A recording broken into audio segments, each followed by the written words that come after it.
This book is called CBT, Cognitive Behavioral Therapy, and it's written by Claire Pollard and Elaine Foreman and published by Icon. This is Chapter 2, The ABC of CBT. Chapter 2, The ABC of CBT. Remember, the ABC of CBT. Antecedents, beliefs, consequences. A. The antecedent, trigger event or occurrence which appears to lead to an emotional reaction. B. Our beliefs, thoughts, interpretation or evaluation of that event and its possible causes or meaning. C. The consequences of that way of viewing the event, our emotional or behavioral reaction to it. Imagine you are in bed at night, alone in the house, and you hear a sudden noise downstairs. This is the antecedent, the triggering event, an A. You might think you know immediately how you'd react or feel in this situation. Actually, our feelings and reactions depend entirely on how we interpret the A. Look at the three possibilities below. You might think, there have been several burglaries in this area recently. I bet it's them. This is a belief, or a B. It might follow that you'd feel scared or even angry. This would be a consequence, or reaction, a C. Your behavioral reaction, another C, might be to hide under the covers or to call the police. You might think, that's my son coming home late again and crashing around waking me up. Third time this week, he's always so thoughtless. A very different B. In this case, your reaction, C, might also be quite different.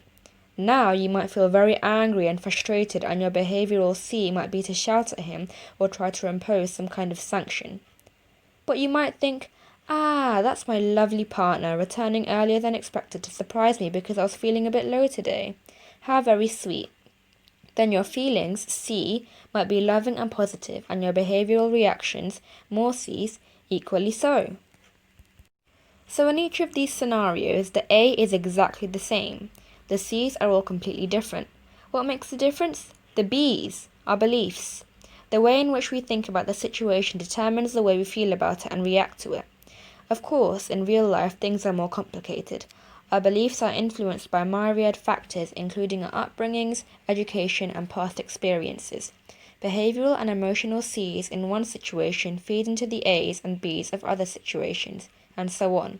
However, bearing in mind these simple principles can help us understand and then make changes in many areas of difficulty. Throughout this book, we'll be illustrating how it's our B's, beliefs, that largely cause the stressful C's, consequences, not necessarily the actual situation itself. So, if someone isn't stressed about meeting important deadlines, giving a presentation, or meeting new people, it's because they believe they'll cope well and therefore don't predict any awful consequences. The fact that they're not stressed in this way can help them out, in that it will cause them to behave and react in positive ways which might actually make a successful outcome more likely. When we hold overly negative beliefs, the opposite can happen. A key part in the process of challenging negative beliefs is to question the commands which you say you must, ought, should, or even have to achieve a particular outcome. Where do these commands come from? Do they just pop automatically into your head, or are others telling you these things? If they're from others, is there a reason you have to agree? Are others necessarily infallible? What would happen if you did fail? Would it really be that unbearably awful? Could you be exaggerating the outcome? And if it did happen, is there a way you could bear it even if you didn't like it? After all, there's no law which says you have to like it. Challenge those previously unquestioned assumptions. Ask yourself how one missed deadline means you are a complete waste of space at work.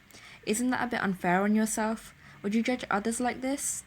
In becoming more aware of the beliefs that are driving your reactions and behaviors, you can then make those beliefs more balanced, realistic, and flexible, less demanding, and no longer so absolute. When beliefs are modified, you usually find that you feel emotionally and physically different.